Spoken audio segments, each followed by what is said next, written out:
വാർഷികോത്സവ പരിപാടികൾ ആരംഭിക്കുകയാണ്. ആദ്യമായി ഈശ്വര പ്രാർത്ഥന.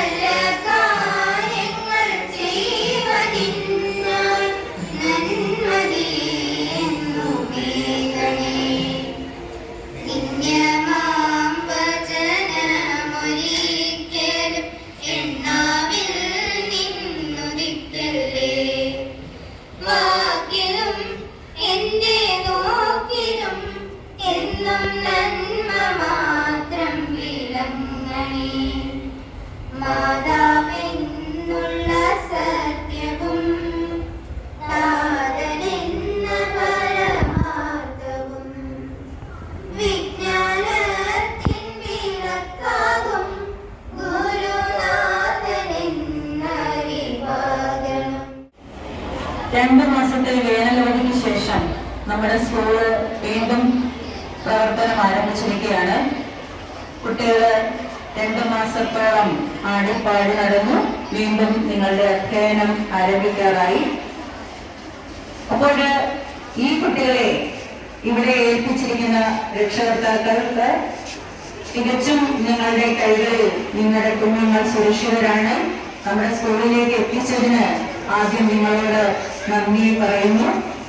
അതുപോലെ വിദ്യാഭ്യാസ സ്ഥാപനങ്ങളിലും പുതിയ കുട്ടികൾ വന്നു ചേർന്നുകൊണ്ടുള്ള പ്രവേശനോത്സവം നടക്കുകയാണ്.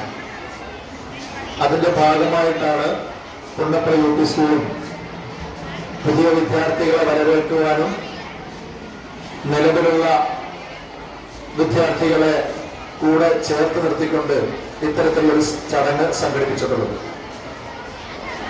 നമ്മുടെ സ്കൂളിന്റെ പ്രത്യേകതയെ പറ്റി പ്രിയപ്പെട്ട HM സൂചിപ്പിക്കുകയുണ്ടായി.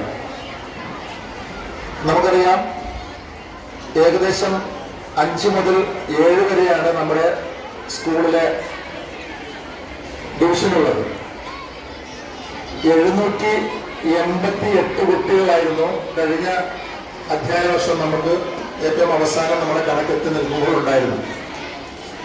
ഈ പുതിയ അധ്യയന വർഷം ആരംഭിച്ചതിന് ശേഷം 5ാം ക്ലാസ്സിൽ മാത്രം പുതിയതായി കടന്നു വന്ന 220 വിദ്യാർത്ഥികളാണ് നമ്മുടെ സ്കൂളിലേക്ക് വന്നിട്ടുള്ളത്.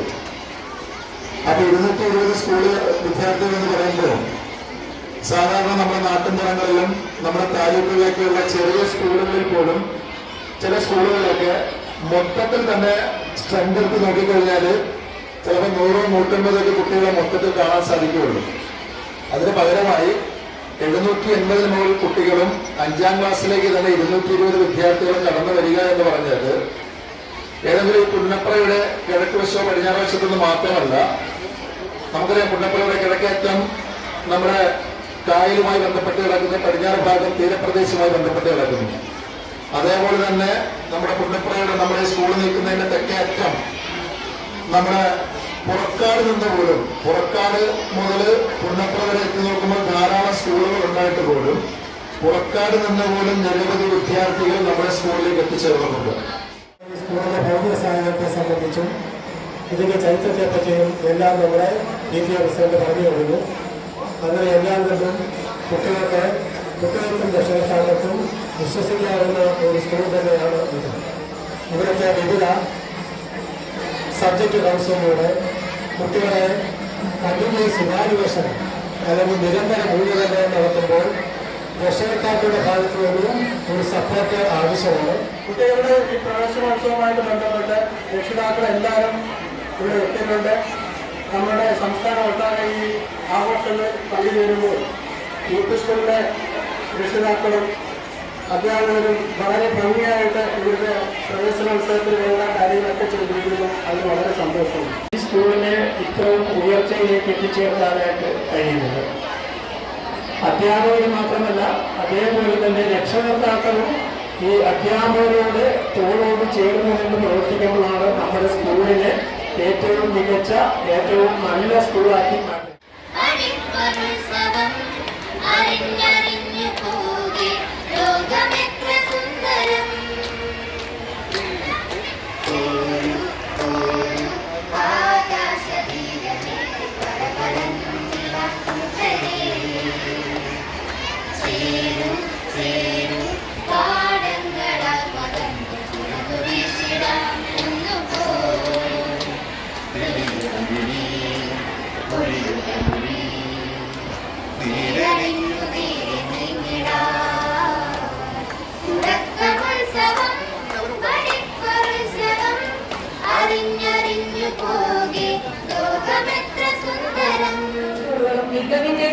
ഉണ്ടാക്കി മാറ്റി കഴിഞ്ഞു.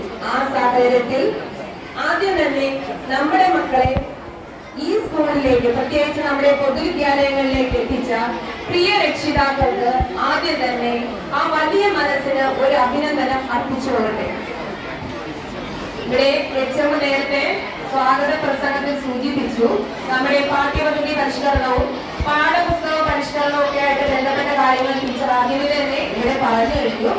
അതിന്റെ അടിസ്ഥാനത്തിൽ നമ്മുടെ 1, 3, 5, 7, 9 ക്ലാസ്സുകളിലെ പാഠപുസ്തകങ്ങളെല്ലാം മാറി എത്തിയിരിക്കുകയാണ്.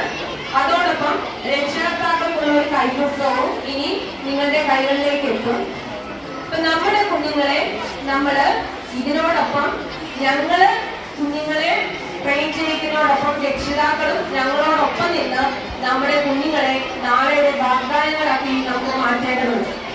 നമ്മുടെ ഭരണഘടന വിഭാവനം ചെയ്യുന്ന സമത്വം, സാഹോദര്യം, ലിംഗസമത്വം, തുല്യത, ശാസ്ത്രബോധം എന്നീ കാര്യങ്ങൾ രക്ഷിതാക്കൾക്കും ആർജിക്കാൻ കഴിയണം.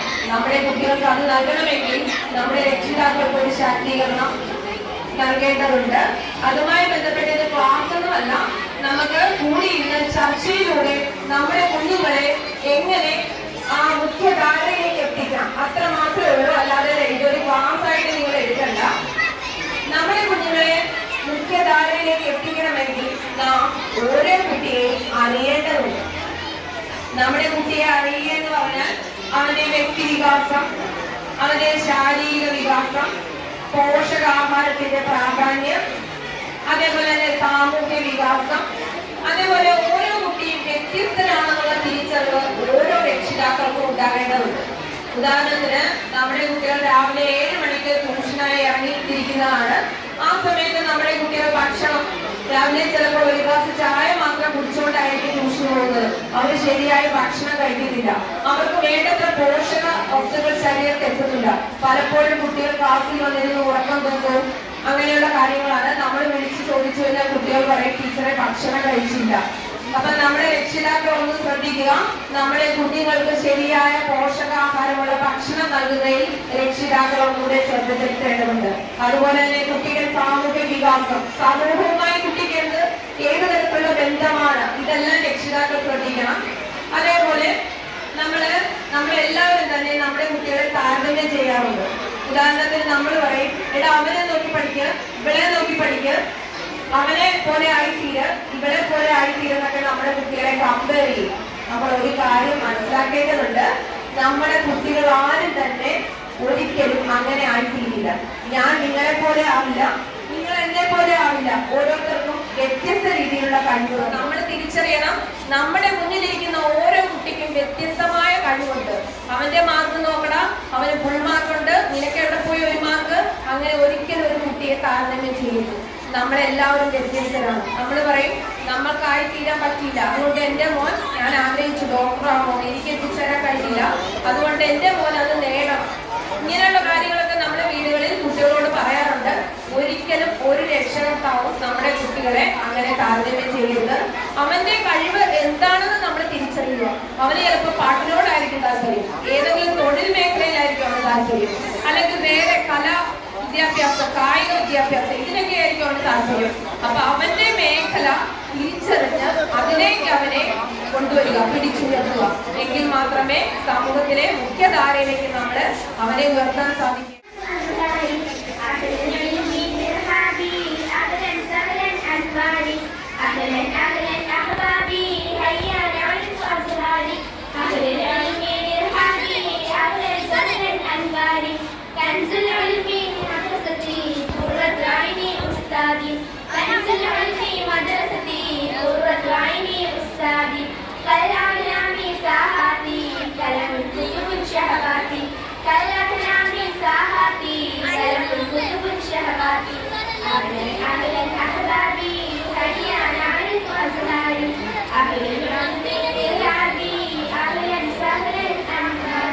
പറഞ്ഞിടക്ക് ഇവിടെ ഒച്ചയില്ലായിരുന്നു.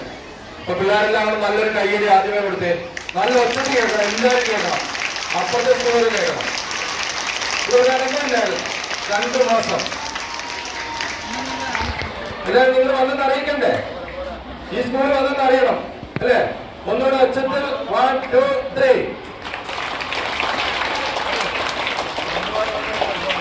വിശിഷ്ട വ്യക്തികളെ, പ്രിയ കുഞ്ഞുങ്ങളെ, എൻ്റെ സഹപ്രവർത്തകരെ, PTA പ്രതിനിധികളെ, 2024 വർഷം നല്ല എളിമയുള്ള ഒരു പ്രഭാതമാണ് ജൂൺ 3 നമുക്ക് സമ്മാനിച്ചിരിക്കുന്നത്.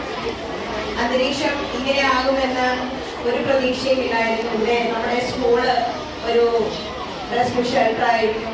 പക്ഷേ എല്ലാം കലകിത്തെളിഞ്ഞ് വളരെ മനോഹരമായ ഒരു പ്രഭാതമാണ് നമുക്ക് ഇന്ന് ലഭിച്ചിരിക്കുന്നത്.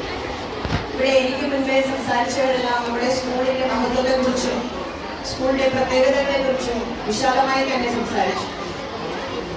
നമ്മുടെ സ്കൂള് സമൂഹവുമായി വളരെയധികം ഇടപഴകി നിൽക്കുന്ന അല്ലെങ്കിൽ ഇഴുകിച്ചേർന്ന് നിൽക്കുന്ന ഒരു ഇടമാണ് എന്ന് നിങ്ങൾക്ക് ചെറുതെങ്കിലും മനോഹരമായ ഈ വേദി കാണുമ്പോൾ തന്നെ മനസ്സിലാവും. ഇവിടെ എത്തിയ എല്ലാവരെയും ഒറ്റവാക്കിൽ നന്ദി പറഞ്ഞുകൊണ്ട് തുടക്കമുത്സവം പഠിപ്പുത്സവം അറിഞ്ഞ